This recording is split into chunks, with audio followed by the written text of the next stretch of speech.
আসসালামু আলাইকুম। আজ আমাদের পুরো জাতি গভীর শোক ও বেদনায় নিস্তব্ধ। দেশের গণতান্ত্রিক রাজনীতির শীর্ষ নেত্রী, সাবেক প্রধানমন্ত্রী ও বিএনপি চেয়ারপারসন বেগম খালেদা জিয়া আর আমাদের মাঝে নেই। ইন্না লিল্লাহি ওয়া ইন্না ইলাইহি রাজিউন।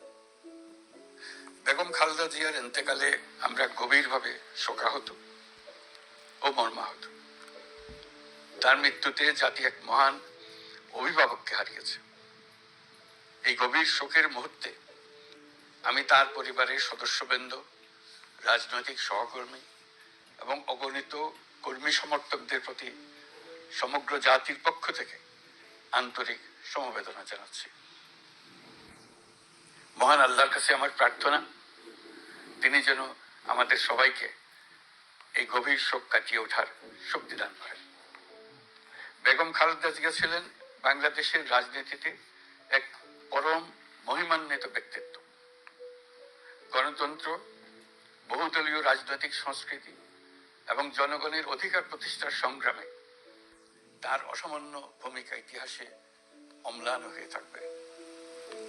স্বৈরাচার ও ফেসিবাদের বিরুদ্ধে তার আপসহীন নেতৃত্ব বারবার জাতিকে গণতন্ত্রহীন পরিস্থিতি থেকে উত্তরণের পথ দেখিয়েছে এবং মুক্তির প্রেরণা জুগিয়েছে। দেশ ও জাতির প্রতি তার সমুজ্জ্বল অবদান জাতি চিরকাল শ্রদ্ধার সাথে স্মরণ করবে। তার দীর্ঘ রাজনৈতিক যাত্রা, গণমুখী নেতৃত্ব এবং প্রিয় মাতৃভূমির স্বাধীনতা ও সার্বভৌমত্বকে সমুন্নত রাখতে তার অবিচল ভূমিকা অবিস্মরণীয় হয়ে থাকবে। এমন একজন মহান দূরদর্শী ও নিখাত দেশপ্রেমিক নেত্রীর শূন্যতা পূরণ হবার নয়।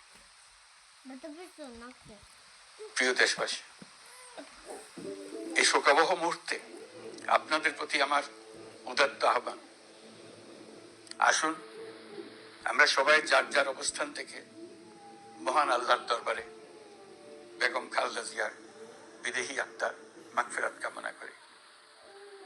একই সঙ্গে জাতির এই কঠিন সময়ে আমরা যেন ঐক্যবদ্ধ থাকি। শোকের এই সময়ে কেউ যেন অস্থিতিশীলতা বা নাশকতার অপচেষ্টা চালাতে না পারে, সে বিষয়ে আমি সবাইকে সজাগ থাকার আহ্বান জানাচ্ছি। এই সময়ে আমাদের সবার দায়িত্বশীল ভূমিকা পালন করা অত্যন্ত জরুরি।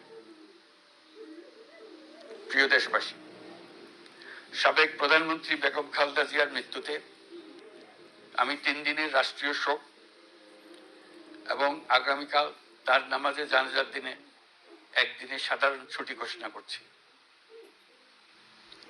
নামাজে জানাজা সহ সব ধরনের শোক পালনে শৃঙ্খলা বজায় রাখার জন্য আমি সবার প্রতি বিনীত আহ্বান জানাচ্ছি।